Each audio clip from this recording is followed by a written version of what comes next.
when people choose to come. So hopefully we can give you some quality information this morning about a tool that we are using called the Vocational Fit Assessment. And Dr. Kramer, I don't know if you wanted to add a little introduction or I'll say hello quickly. Hi, everyone. I'm Jessica Kramer. I'm an occupational therapist at University of Florida. I echo Liz. Thanks so much for joining us this morning. And first you'll hear from Liz with her on-the-ground experience, and then I'll get to do the boring score report stuff like the real university professor. So I can't wait to bore you later on. So we'll have Liz start. Okay, so we have a couple objectives this morning, and the first most basic one is we really just want to introduce to you what the vocational assessment is and how it's being used across actually the nation. We are going to look at some reports and interpret them and kind of just discuss how you can be using it now with your young adults that are transition aged and in the future. And then at the end, we're going to talk about maybe some research opportunities. So what is the need? This statistic states that only about 15% of adults with intellectual disabilities maintain employment. And we know that post-school outcomes are monitored by the federal government. They're looking at the work that we're doing in schools, and we really want to have this mission and address how can we better serve our young adults, our transition-aged youth as they are going into post-secondary programs, transitioning, and then finding gainful employment for them. So what is the VocaFit? The VocaFit is literally a free online assessment that is found at vocafit.com. Anybody can go and use it today and get set up. And there's 133 questions that are divided into subscales, and we'll get into those in a little bit. It's designed specifically for young adults with intellectual disabilities. It really focuses on not only their strengths, but also what employment skills they have. We've already done some research and it's shown to be valid and reliable. It will literally match a person's skills to very many jobs. And now in the time of COVID, we can do this all virtually over Zoom or Google Meet. So it has telehealth and teleeducation applications. It can be used by the teacher, by the young adult, by a skills trainer. We did a presentation last week, and one of our school district ESE directors, she said, gosh, when we get this report, it's almost like a little resume that the kids have where it highlights their skills and their abilities and things that they can do. And so we know for transition age youth, we're getting, to that point where, well, they might really be interested in a specific job. A lot of kids are like, oh, I want to work, in a restaurant, or I want to work at the vet. And what this does is it really fleshes out what they're good at and helps them find the most appropriate job or internship for them. The Vocational Fit Assessment is led by Dr. Andy Persh. He is from Colorado State University, and Dr. Dennis Cleary, who is from Cincinnati Children, and he works very closely with Project Search. And they are two occupational therapists who helped develop this tool. And any research that we are reporting in this publication has been supported by the Eunice Kennedy Shriver National Institute of Child Health and Human Development of the National Institutes of Health. This is just some research. I've uploaded our presentation as a PowerPoint and a PDF into the Visions document page. So this is just some research that's being cited that's showing how the VocaFit is valid and reliable. And now we're going to get into some of the subscales that are being assessed. The VocaFit is going to look at anything from physical abilities to cognitive, computer skills, higher related work tasks that this young adult might have. And for example, for computer skills, if I'm looking at a job where I might want to work in a library or in an office somewhere, if I have very high, strong computer skills, it's going to start matching me to those types of jobs. Or for example, if I want to work maybe as a front desk clerk or as a waiter or a waitress or a hostess, my communication skills are going to need to be a little bit stronger. And if they're not strong, it's going to give a very specific list of skills where I can use some interventions. We also assess for interpersonal skills, safety, and basically what Dr. Persh and Dr. Cleary did is they developed this tool. They went to the Bureau of Labor Statistics and they took all different types of skills that you need for all different types of jobs. And they said, what skill do you need for this particular job? If I'm going to be a lifeguard, what skills do I need? And they put them into this cloud and they created this assessment to help score a person's abilities. So literally when you get into vocafit.com, it's going to go through a list of all these subscales. And as a teacher, a job coach, a parent, a boss, you can answer about this young adult, whether their ability is high, some, or low. If the young adult's ability is high, that means that they can perform the task independently, even if they need assistive technology, as long as they're performing it independently, it's considered high. If they're performing a task with some support, like a physical assistant or monitoring or something like that, that's considered some. And then if they are not able to do the task independently and they are dependent on others to complete the task, that's considered low. So you pull up vocafit.com and you just click high, some, low in each subscale. So it's very easy to do. It is 133 items, but does not take a lot of time. And I always say, I like to say you get a big bang for your buck, but it's free. So you don't even have to pay for anything. You're getting a lot of good information in this assessment. So this is what it looks like. The handle for the questions are, to what degree does the worker demonstrate the ability to, and in this example, it's communicate face-to-face with other people, and you click high, some, or low.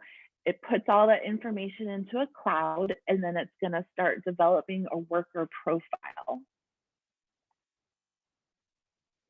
This is an example of some of the questions from the physical abilities, and this is what it looks like on the vocafit.com website when you're answering. So I would be thinking about one of my students, say Max, and I start answering questions, to what degree is he able to stand? Well, he has a high ability to stand. And I click these answers, and then it's gonna give a raw score first by subscale. And this can really help IEP teams, job, CTE type things where you're trying to say, okay, what skills is this young adult good at? So first it's going to give a raw score. So just looking at this, you see that Max has very strong physical abilities because he has 100% in physical abilities, computer skills, high related tasks, but down here, his communication skills and safety are not as strong. And what's really great about these reports that Dr. Kramer is going to get in, it doesn't just say, okay, well, he has a 69% raw score for communication and safety. It literally breaks down each task under communication, under safety, under any subscale, and develops a list for interventions. So it gives you a list of strengths, a list of interventions, and a list of areas that need extreme support for this young adult. What's also really super cool about the VocaFit assessment is that not only does it look at what the young adult's skills are and where their strengths are, it's also scoring the environment of the job. and what demands does a job have. So for each job that's in the Voc Fit assessment, and there's hundreds in there, it also gives a score for so if I'm working as a lifeguard, what are the demands that I have working as a lifeguard?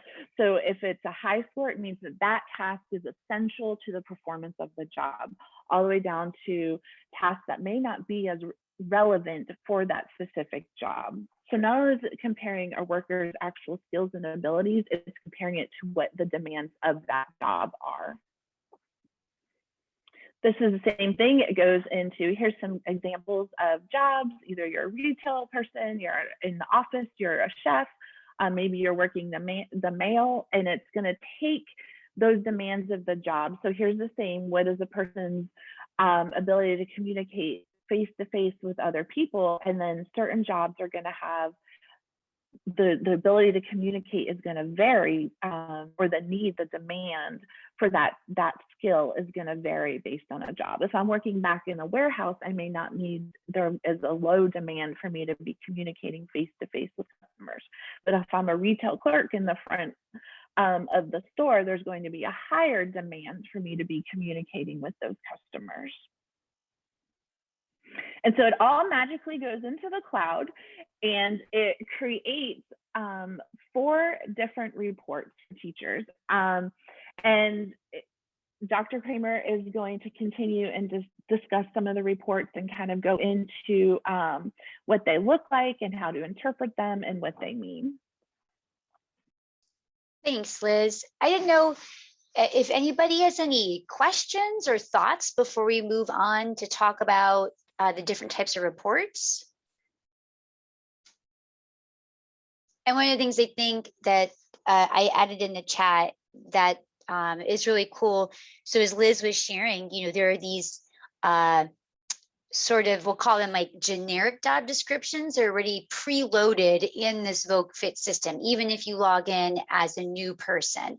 But if you have specific job placements, for example, you have a collaboration with a local hospital or a local resort, and you know that you have different job placements at those specific jobs, you can also take the time once to evaluate those very specific jobs, and then they get saved even in your system for use for future students or any other current student. So that's what's really, you sort of have something ready to go, but you can also individualize it. And then Liz, I don't know if you, correct me if I'm wrong, one of the really nice things is you can register as an organization.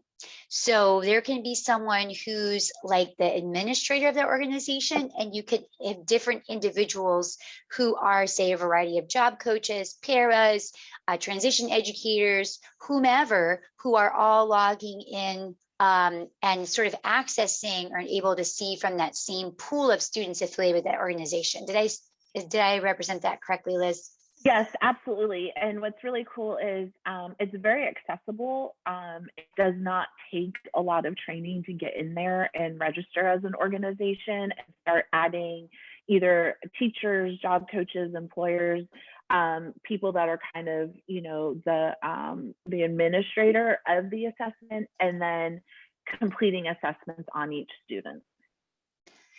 And I see we had a question, it's really interesting. I hate to do this to you, Liz. I wonder, slide 3, the circle, I see we have a great question from the Parent Education Network. Does it take into account the needs or wants of the student? And I think, Liz, that nice circle picture, will you show that? So the nice thing about the Voc Fit, and I think you'll see once you have the reports, is I'll be very clear, this is not an interest assessment. You have to use other approaches to understand the goals, the interests of the students. The Voc Fit is a tool to then use that information to evaluate very, very specific vocational skills in a range of areas. So you're using the planning process, the transition planning process that is student-centered, that is team-focused. You have members of the community, you have current educational professionals involved, and you're all working together to help clarify what is the goal of that student or intern or worker. And so that interest assessment piece has to be done using other tools. And I'm going to be what I like to call a measurement nerd or an assessment nerd, because I'm one of those weird people that really loves assessments. And we have to use different assessments for different purposes. And so the purpose of the Voc Fit is to really then say, well, the student is interested in these different types of jobs. Now, how do I help them succeed? And so I hope from the PEN, the Parent Education Network, I'll show you some of the reports and we'll talk about how you can then use the reports and interpret those thinking about their interests. I don't know, Liz, is there anything you wanted to add about that? No, and I think what's really great, and I think you just hit on it, Dr. Kramer, is that, you know, a student can say, hey, I really want to be a vet tech. I really want to work with animals. And you complete this Voc Fit assessment on them and see where their strengths lie for that specific job of a vet tech. And it's going, one of the reports is going to give you, and say their skills aren't as high, it's going to give you a list of interventions, areas that you need to intervene or work on with them to help build their skills to be able to be successful in that job. Yeah. And Jessica, before you keep going, and I apologize because I don't remember what we said we were going to do, but there is a question in the chat box that says, maybe I missed this. Is this something we do for the student, or does the student do this? And is there an age limit for the person being assessed? Liz, do you want to answer that really quick? Sure. So this is something that you as the professional complete about the student. We are actually, part of our research is we're working on making the tool better and having some students self-report. But right now, this is a report that teachers, job coaches, any professional completes about the student. So you would have to know them well and know what their work skills are. And it's specifically designed for young, those transition age students, 18 to 22, but Dr. Cleary is also very adamant that anybody can use it at any time, any age. Yeah, that's one of those things where, you have the official research that right now is 18 to 22. And actually in the study that we're doing, we're thinking of expanding that. And because it's what we call a study over time, or a study that happens over a couple of years, we'll actually have some evidence. So some of those individuals who might be 21 or 22, right when they begin the study, they'll end the study at age 23 or 24. We don't anticipate that age is going to make a difference, because the work skills, they're work skills for advanced work. They're not sort of developmental tasks that we would anticipate would change between the age of 18 and 22, unless you're building work skills, right? That's what we assess. But as nerdy researchers, we have to say, well, technically the research is with 18 to 22. But I think if you go on and you see the, I know that here we're just showing you the subdomains, but if you go in and you see the items, you make the decision based on, are these items appropriate for this person? And I think many are. So let's walk through these 4 reports, and I think it'll really come to life. And I think when I see that Carol has a question. You guys are great. We love these questions. Carol, one of the reports will show you how you can compare and contrast, say, maybe across different types of jobs, but say all in the healthcare field or all working with animals. And you could identify what might be the job with the best fit, where they're most likely to succeed. So the first type of report, this probably is very straightforward, looks familiar with things that you guys have used in the past.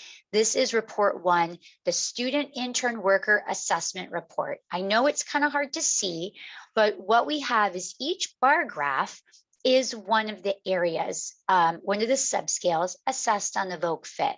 So this again is the relative percent, so we can compare one subscale to another. So when we see a bar graph that's higher, it means they have higher abilities, and this is just about the worker in that area.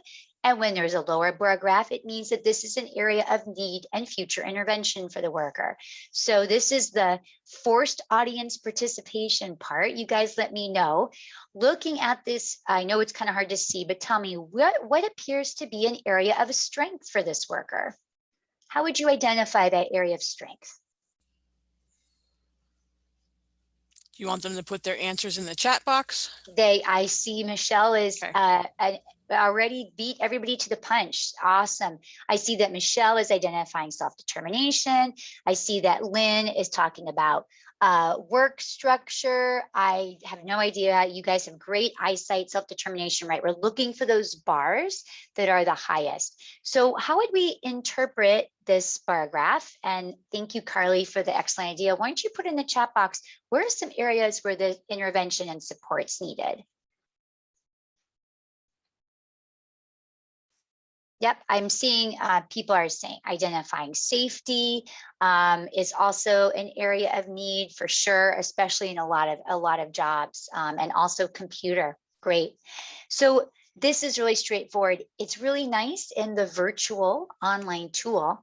If you click on each bar, it actually pops up all the questions that appear in that subscale. So on computer skills, it could be things like attaching a file to an email, typing, and you're going to see of those questions, again, to remind yourself, what were the specific scores if the worker has high, some, or low ability to help you plan.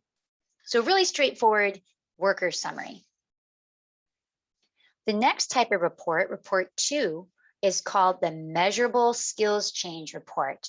This type of report is great potentially for tracking progress over the course of a year, or over the course of whatever your potential IEP or other type of planning period would be.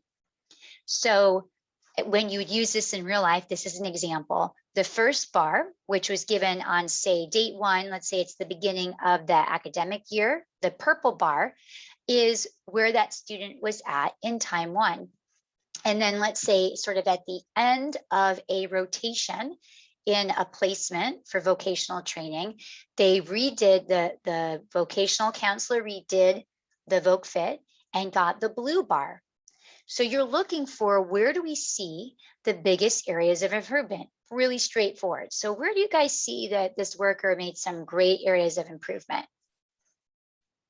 Yep, physical abilities, that bar that's on the first left, really made a lot of improvements. That probably has to do with, when you think about physical abilities, it has to do with lifting, really being able to stand and have that stamina for work. We sometimes forget that in our Zoom lifestyle, we've been sitting here on our computers, but work takes a lot of work takes a lot of stamina.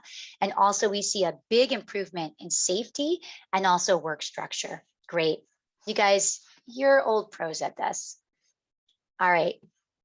The next type of report is a little unique. It's called a rater agreement report. And this type of rater agreement report is really useful because people see workers or interns in different contexts or different environments. And we know that people perform differently in different environments. Maybe one environment is more motivating to them, right? As the representative from the Penn pointed out, maybe it's that it's a more interesting job, it's aligned with their goals. Maybe the work conditions are better suited to their skills and abilities and what their needs are. Or maybe just they might act differently with different teachers or different trainers because of different expectations and different interactional styles. So sometimes it's really nice where you can have 2 different people evaluate. Potentially you have a teacher from a classroom evaluate based on what they've seen in the classroom, but that might be very different than what, say, a potential job coach has seen out in the field. And so you can compare what those 2 individuals are seeing, and it does not mean that one is right and one is wrong. It means that if we see big gaps or big differences, it gives us an opportunity to find out more information. Why is their perception of their performance so different? Again, is it about the motivation and the interest? Is it something about that environment? Say, an example that Liz gives, which is really great, is maybe the environment is really noisy and chaotic, and that person has a difficult time time concentrating, they get overwhelmed by all the noise and the distraction and just can't perform as well across these areas. And maybe that's what you realize is sort of the missing factor in this difference in performance.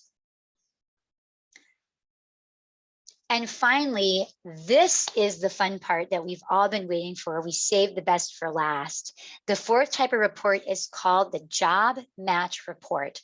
So remember how Liz talked about, first you rate the person, do they have high, some, or low ability? And then you rate the actual job or that specific placement. Does the job have high demands for this skill, some demands, or low?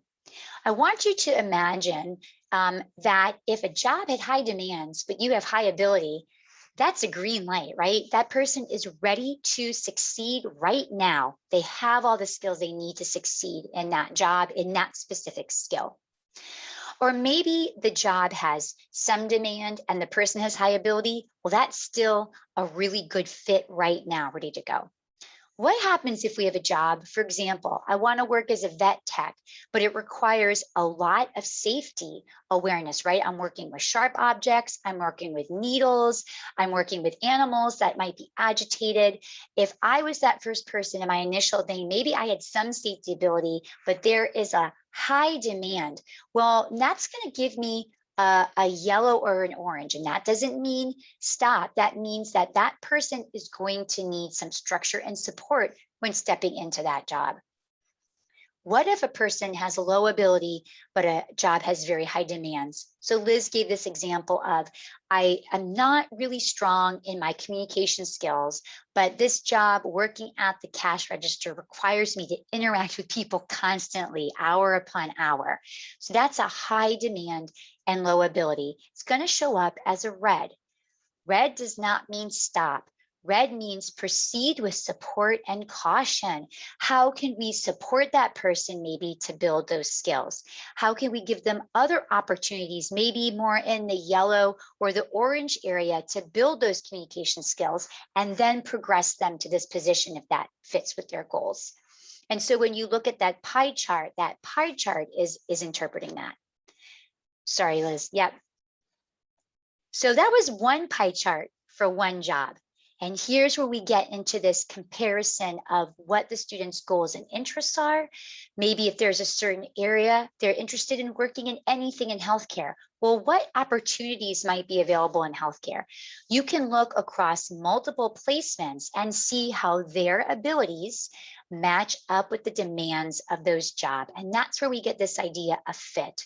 And so looking at this, where do you guys think, let's take a look at the green. What would you say when you look at the green for all these? Let me start off with one other thing. I'm sorry. Some of these bars are longer or shorter, like if we go on the horizon, right? So the length of the bar doesn't mean anything. It could be because more items fell out. If a job has low ability, low demand, and the person has low ability, it kind of doesn't matter. So out of those 133 items, anything that has low demand and low ability is taken out. So kind of the total score or the total number of items changes. So you don't have to worry about the length across the horizon of the bar. You're just looking at, of the things in the bar, the percentage that are green, yellow, and red. So what do we think about this worker from the perspective of a green? Some things that are really pros and strengths. Do they have one job that's really sticking out as being a better fit than the other? Are they sort of equally well matched for all these positions?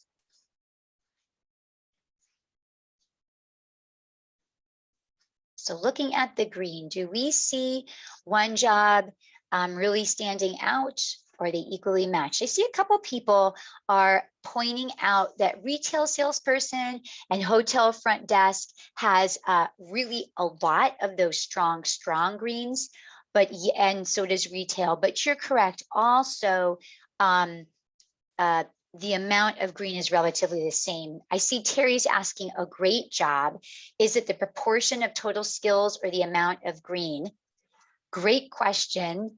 Meta response, they're the same thing. So because they're sort of,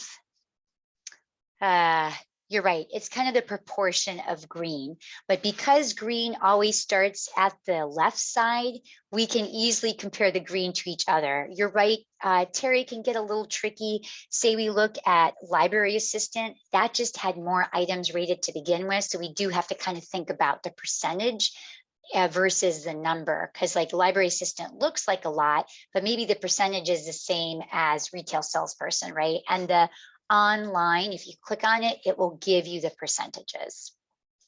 Great.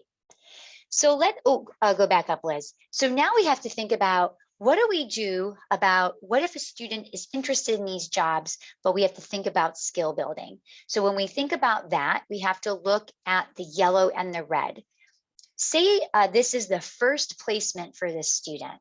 They haven't been out before. We really want to build their skills and their confidence. What position do you think you would put them in? Remember, you have to think about their strengths as well as their support needs and areas for future growth.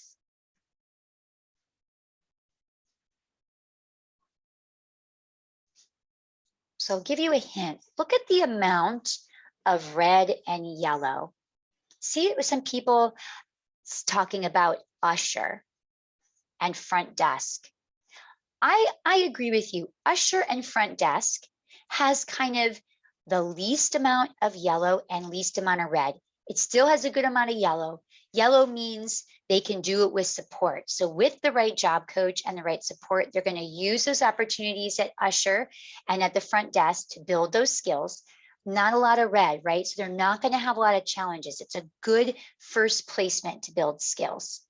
Versus if we know that someone's been through a placement, has built some confidence, and what they really want to do is that zoo employee, there's a lot of red there. And again, that's okay, but we want to go into the red. We want to see what those areas are, anticipate where they might need targeted supports, and see what we can do to sort of carve out a zoo experience that also harnesses their strengths. I see Michael asking a great question. Does this take into account personality style? I'm sorry, Michael, I don't know exactly what you mean, but if this is just about skills, and again, if we're talking about goals, interests, the things that are important to me, no assessment can do that. That's your brain and expertise as the professional, right? So you are putting and matching jobs, hopefully that you know are aligned with that person's goals. But now the question becomes is, how do you support that person to do well at the jobs that they want to do? And that's what the Voc Fit can help you. There are some questions in that interpersonal skill subscale that kind of touches on some of the personality traits that might come out with a supervisor or boss or coworkers. Some of the questions deal with I'm able to take criticism from my boss, or I correct my mistakes. I can work in noisy areas. I get along with coworkers. So it's not exactly a personality trait assessment, but that interpersonal subscale kind of takes into account some of those things.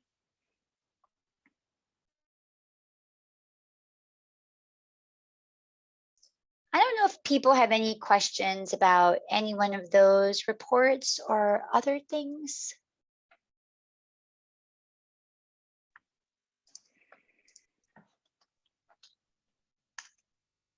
Great. So kind of All what right. I'm going to talk about very briefly next was kind of just this. So we're going very fast because I know we only have 45 minutes, but this idea of, so we have this assessment, we have all these reports. So what is that, how do we apply that? What are the implications for the real world when we're looking at a young adult and we're either getting ready to put them into either an internship or an actual job? So we kind of have this idea of what is just right for that person. And so when we're getting them ready for a job or an internship, we want to build on a person's strengths and interests, But also make sure that we're not picking job placements that are or internships that are too difficult, so a person becomes frustrated. I think Dr. Kramer just did a really great job going through that report of looking at those yellows and greens and reds and kind of identifying what might be too difficult for a person. But we also don't want something to be too easy where a young adult is losing their motivation. Because, you know, we've all been through internships and we know that we're still learning. You know, when I went to teacher school, I knew nothing. And so I did internships and learned a lot. And that's where, you know, I had a mentor and I was really practicing. And so what I love about the Voc Fit assessment is also, it's doing real world things that all people do when they're getting ready to go out into the workforce. Like we're doing internships and we're going to focus on what the current skills are and then look at those areas of yellow in the report and build on those skills so they can grow as a person. These are just some brief tips about you know, looking at the report for an internship and what it looks like, how to ease into it. Like Dr. Kramer was saying, it's important to find where that intern needs the most support and work on those skills inside or outside of the internship. And it says, it recommends that if you get a report like the one we just looked at that did have a lot of greens and yellows, place them in the yellow, orange, and red areas because they have some ability and it's helping them actually, you know, not just do what they're good at, but grow and practice skills that they need to work on. It's not telling you what to do. It's not, you know, that the end all be all, but it's a good communication tool to help the intern and their team not only balance what they're interested in, but also their skills and what they still need to learn. So this is very similar to the report that we just went over with Dr. Kramer, and this is kind of what that Just Right internship looked like, where there's kind of an even amount of green, yellow, and red. And so it's going to give us also this breakdown that I was talking about earlier of the yellow, the orange, and the red, where it lists all of those specific skills where a young adult might need either more support or interventions to help them practice these skills in the job. So what does a Just Right job look like? So this is where we're going to look for all of those greens. And I'm just going to come down to the sample report for Just Right jobs. So here, compared to the other reports, you see that there's much more green in those areas, and this person has that high ability that meets what those demands are for each of those jobs. And still, it's going to give you a breakdown of the areas that need intervention. And it says that for employment, the intern or employee should be matched to a job with fewer emerging skills. And also, I know that we had that question about interest. We always take in consideration what their interest is. We also have, when you go to vocfit.com, you can click a button and it'll change it into Spanish to make it more accessible to speakers of Spanish.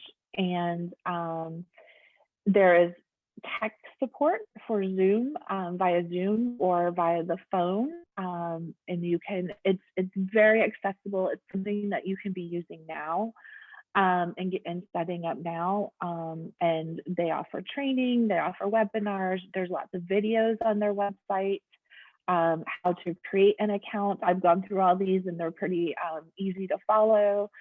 How to add teachers, trainers, coaches, adding sites, adding young adults that you're actually working with. I know we only have about 5 minutes left. I don't know, Dr. Kramer, if you can see if there are additional questions that we can help answer. I want to put our commercial up for our research study that we're working on as well.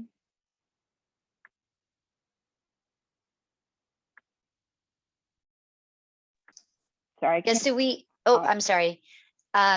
Yep, so we have a research study right now with the VocaFit. We are looking for young adults. We're using the term intellectual disability.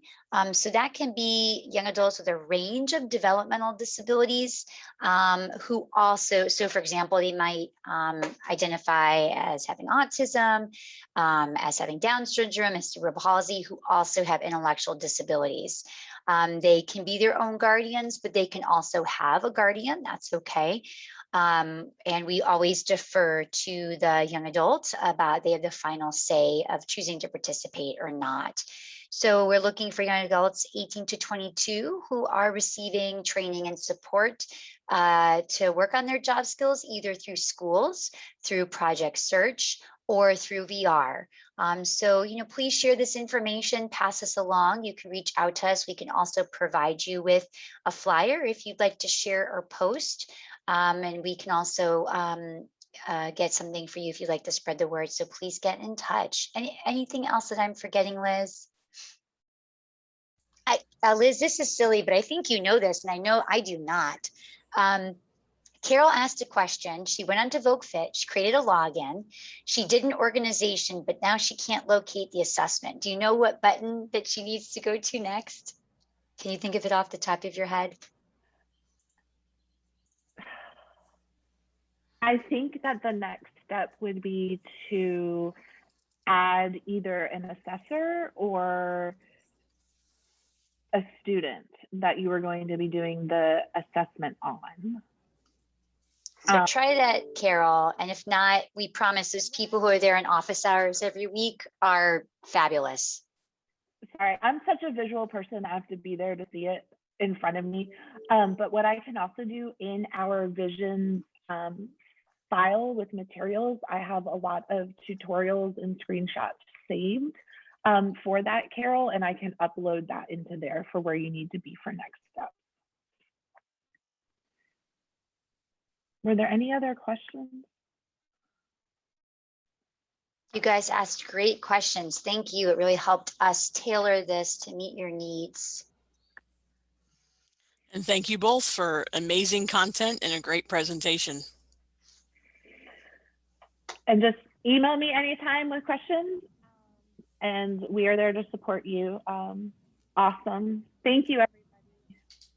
You guys want to put your email in the chat box for them, or maybe it's in the EventMobi app, and I'm going ahead and stop the recording.